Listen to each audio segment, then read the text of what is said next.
Live from Pacific Junction Hotel, Girth Radio. Thank you, David Sax, for taking some time and hanging out. Oh, you're really all screwed up here. Oh, I know the cables are... that's okay. The maid will come in and clean it all up. Don't worry. So, David Sax, thank you for coming in. And you have a book out, The Revenge of Analog. True.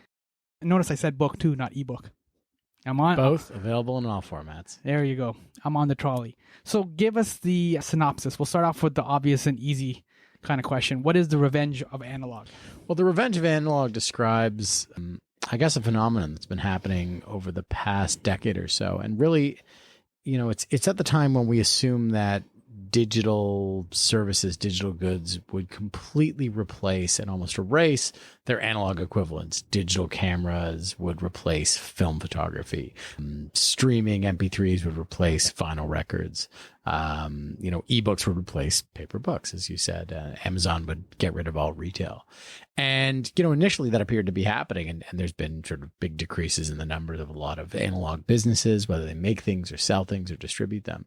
But what's been interesting is that over the past 10 years or so, there's been this new growth in analog goods and ideas and services that's been, kind of flying counter to the expectations of everybody in both the technology industry and in the industries that those things are in.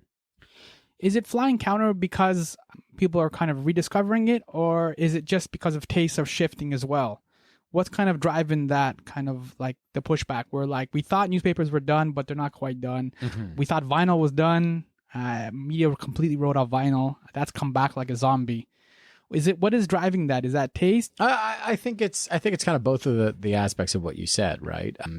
Taste has changed. And I think that's because, let's take vinyl, for example, in the 1970s, if you wanted to listen to recorded music, you had to buy a record. You had no other option. And then, you had various options, cassette tapes, CDs, but really by the 2000s, digital music was becoming sort of the dominant force. Especially after Napster.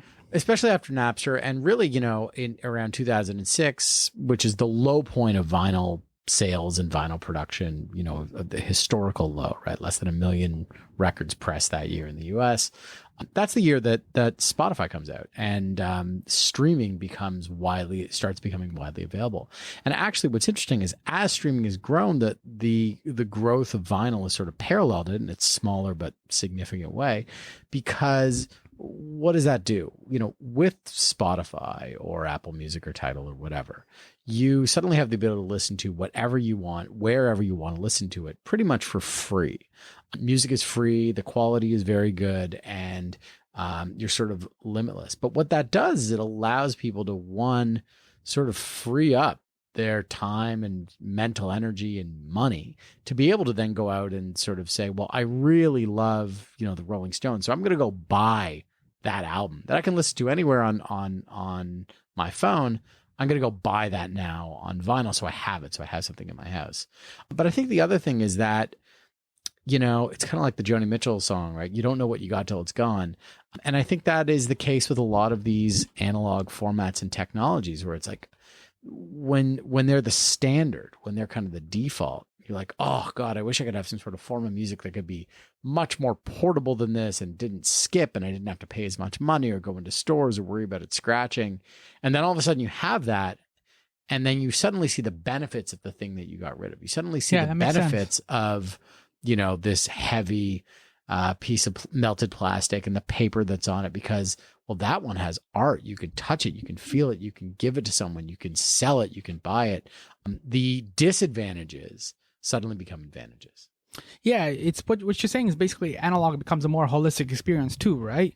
Taking the vinyl out of the sleeve, putting the needle on, those kind of things, those are experiences. Whereas with Spotify, you just find the Rihanna song, push play, and then just clean the house or work out or whatever you're doing. Right. Yeah. And digital technology provides the most convenient, cost-effective form of doing things, but you are sacrificing something to that. And that is the physicality of it. That is the haptic experience of having to touch things, smell things, feel them. And there's both a pleasure and kind of a productivity in that's valuable, and that people, I think, now over the past couple of years have actually started to say, hey, I want this and I'm willing to pay for it. Is also what you're talking about, raw might be the right word, where like I find that sometimes with like certain, like say Jay-Z albums, the production's very good, it's very polished, but sometimes you want that kind of underground album or like a live bootleg or something that's a little bit more raw, unvarnished, unpolished. And I think that's part of what the analog experience is sometimes people get like, sometimes it's too perfect, it's too, like you said, the digital audio quality for like Spotify and these places is really good. You kind of want that like scratchy, you want that unpolished. Right. And I think that's true of, photography, and it's true of art, and it's true of so many things where, that the endless perfection, the endless corrections that you can do with digital technology, with software, in something like recorded music, right? With Pro Tools, you can, perfect the drum beat so it's exactly right, and you could auto tune the vocals, and you could add all these sounds and so easily so it's the perfect record. But that's not the perfect record, right? The perfect record is, a Run DMC record from the 1980s that was recorded on far less sophisticated and imperfect technology. But those imperfections is what makes it sound great, compared to the bubblegum sort of pop or overly produced sounds that, tend to dominate. And is part of this being fueled by nostalgia as well? Are young people getting on board as well? Because the oldies, like you and I are somewhat spring chickens still, but we're oldies. But we are kind of, I've gone through like typewriters to computers. I've gone through vinyl to Spotify. I've gone through a number of these movements. But is this a movement that's kind of being fueled by nostalgia, or are the young people kind of getting on board on this too? I think there's obviously an element of nostalgia at play, and that might get people curious in it. But I think, these things stand on their own merit. And the fact is, this phenomenon, at least from a consumer perspective, is being driven by people who are your millennials, or even those younger than them, who, for them, this is new technology. It's, you show them a record player, they're like, oh, I remember that. They don't remember that from their parents' house. Their parents had CDs or, MP3 players. To them, it's something totally new and is almost magical in its way. So it stands on its own merits. I think nostalgia can get people interested in it, but the continued growth of this points to something that's much deeper. What kind of sparked all this? When did you start seeing these kind of patterns and started realizing that like vinyl clearly wasn't going away? Paper, you had a whole chapter on moleskins, for example, another one on photography on Polaroid. When did you start seeing like this pattern, and when did this stuff started coming back that you decided you wanted to kind of explore this? Yeah. For me, it began about a decade ago, in 2007, here in Toronto, when I was living with a roommate of mine, and we had just kind of digitized our music collection, taken all our CDs, put them into iTunes, figured out a way to stream that wirelessly to the stereo.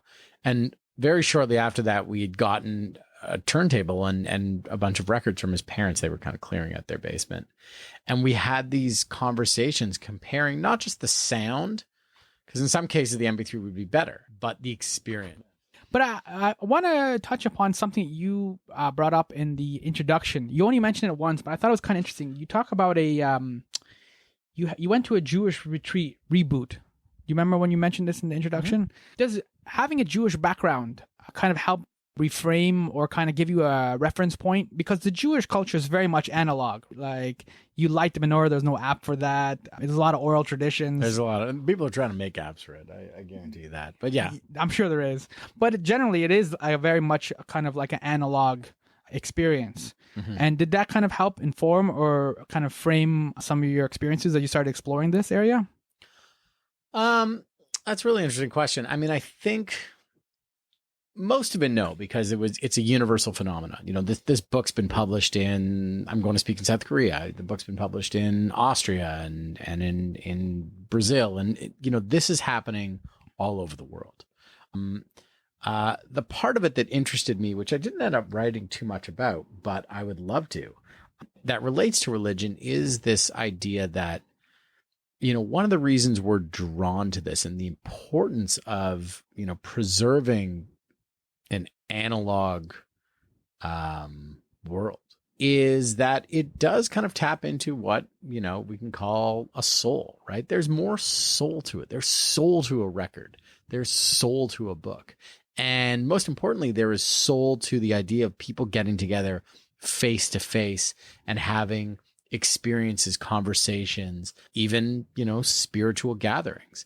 It's the Jewish New Year this week. I'm going to synagogue on Thursday and Friday with my family, not because I'm particularly religious or spiritual, which I'm really not, but it's that sitting together, being part of that tribe, being with those other people. Community. Yeah, like I could listen to the same, lectures by the rabbi online, I suppose, and there are apps that sort of try to replicate that, but it's not the same. I remember a couple of years ago, I wrote about this for an article, but not in the book, but a couple of years ago, I was at this same Jewish retreat, which is a lot of people who are in creative fields, whether they're in entertainment or media or, technology. It's the Jewish media conspiracy in one hotel. And anyway, people talk about how they can new ideas. It's kind of like the left field lab you were talking about it. Yeah. In Los Angeles, the JPL. Yeah. So, one of the things was, how can we reboot Jewish traditions? And, someone had this idea of a Shiva app, and a Shiva is the mourning period after someone dies where, for 7 days you are in the house of mourning and the family is there and they receive visitors. And there's a protocol for how it's done, but really it's about people being there. And it's like, well, what if, imagine you couldn't be there so you could just, pay your virtual respects to people and, you could send like cards and emojis and things that, messages, and that would give it across without the inconvenience of having to, sit in a house for 8 days. And I'm like, no, that's the fucking point, is that you're sitting with these people, even if you don't say anything, even if you're making small talk, it's not about it. The ritual is the presence of other human beings at a time of grief. And so I think there's something deeper to that. But while I was doing research for this, the book focuses more on kind of the business of this and the commercial phenomenon of this. And so, yeah, it didn't play as much of a role in the day-to-day. It makes sense what you're saying. Like, I think this is where one of the traps that a lot of people fall into with social media, where they get excited for, like, they see certain parts of somebody's life and they're like, wow, you live a good life. Yeah. It's like, I mean, you have kids, so it's like people always put the little cute Halloween photo up and it's a little pumpkin or something, and they went, oh, and they get lots of likes.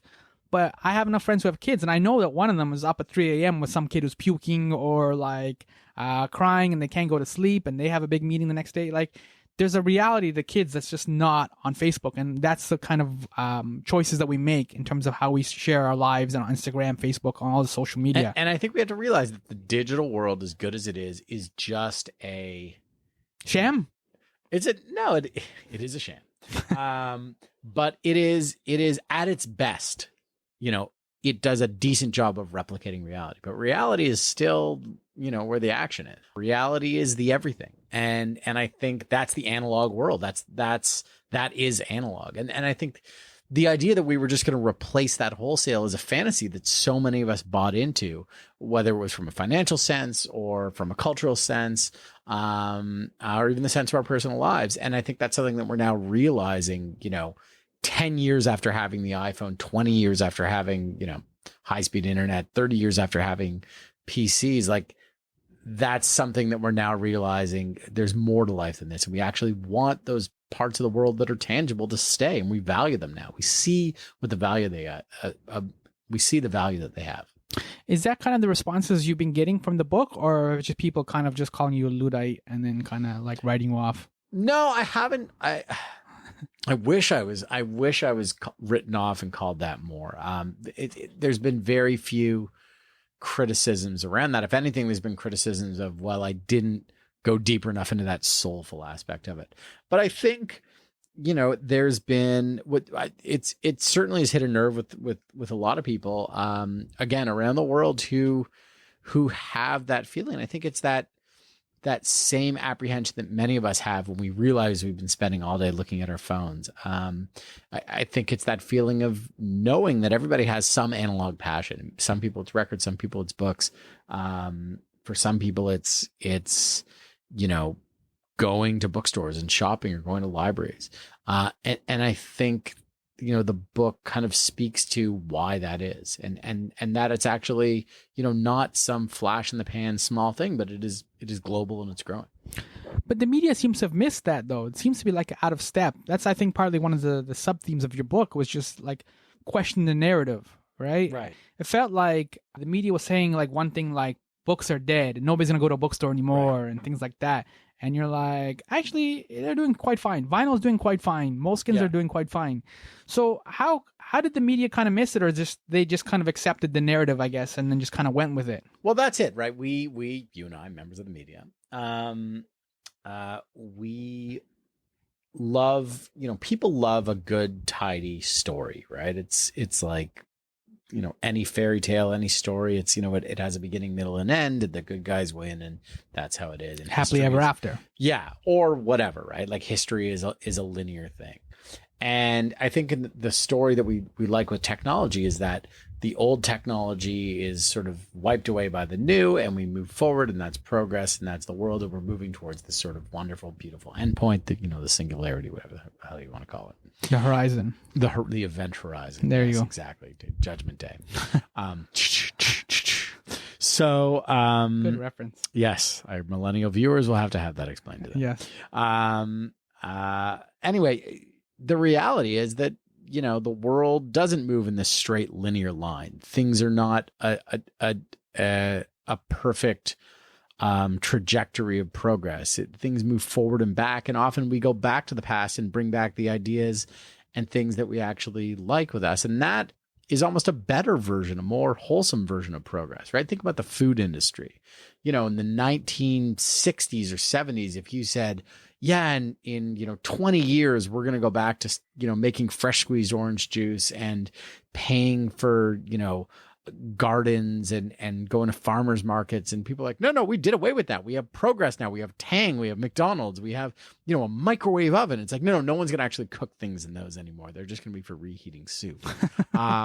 Because progress was, a conversation, I guess, of what is new, what works and what doesn't, and how we sort of adapt the new and the old together. But progress is not linear either. Right. And I think that's it, right? Progress is not linear. Progress is the fact that when I'm, walking around the city, can listen to whatever I want on Spotify, but then go home and listen to records. And I have that choice, and I can do both. That's progress, right? Just having one is not progress. It's oppressive. What you're saying is like, it's almost similar to like a subway, because a subway will go one station to the next station to the next station, and it's just going down a straight track, and you can follow the chart because you have the map.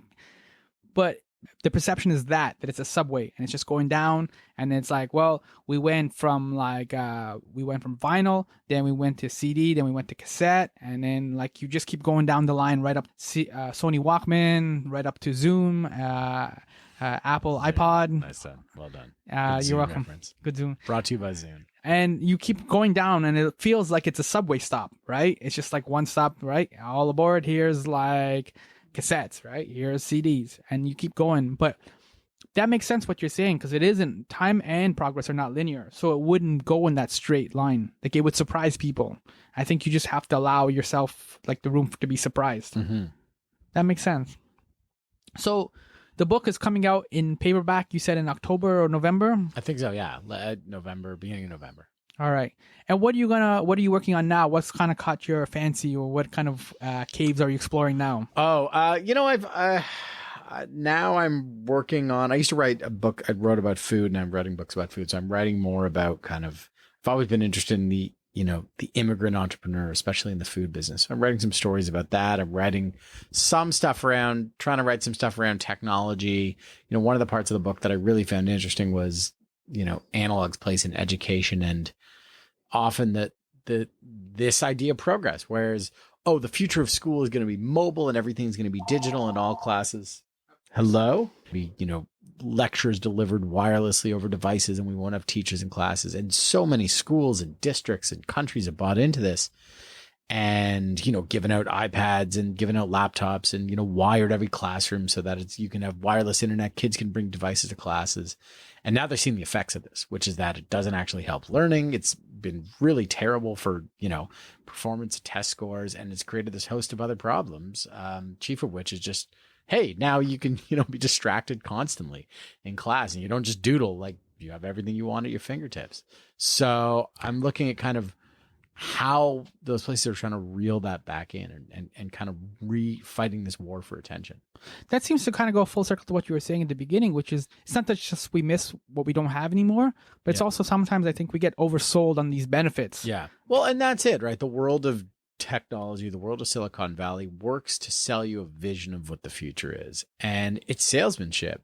You're talking about this, book you're reading on YouTube right now. And it's like, Steampunks. hey, yeah, isn't that amazing what you can do? And it rarely, if ever, takes a critical view of it because it's in many ways kind of a utopian ideal of what this can be. But I think it's only with time and use. And hey, look, we've had the iPhone for 10 years. We had social media for just as long.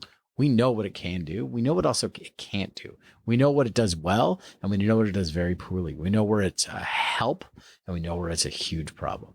And it's only with time that we see that. And I think that kind of critical thinking has been really missing from the world of technology and our kind of embrace of it. But the more we have that, the better technology we're going to have and the better relationship with technology we're going to have. And I don't want to use the word courage. That's why I was asking if you got like written off or people called you Luddite, but it's just like, it's having the courage to like, you know what? I'm not really quite comfortable with Spotify. I want to go back to vinyl. It's like adopting these things and being able to be outspoken. Yeah. Just having the courage to just take these things and like, let's go back and see what else we've missed. Maybe there's a better use for it. Or even, not a rejection, right? Again, I use Spotify sometimes more in a given week than I will be playing records just because I'm in the car. I'm not going to be playing records in the car, right? That would be pretty cool though if there was a way. Dope, right? Yeah. My old Cadillac convertible. Yeah. Until you hit a bump though, then and then it's gone. Yeah. But I think it's more the courage of someone's own convictions to be able to say, you know what? I like listening to records. I like buying records. I know it's irrational to spend hundreds of dollars a year on music that I could theoretically get for free. And take up all that space in your room. And take up all the space in the room. But you know what? That is my choice as an individual. And that's humanity, right? Irrational choices. Like that's all of art is irrational choices. That's all of culture are irrational choices. That's at the heart of that. And that's the human experience. Irrational, things that make beauty and interesting things in the world. That's a positive note. Let's end it there. So, thank you, David, for coming in, hanging out, and talking about the revenge of analog. You got it. So, thanks, Sammy. Thank you.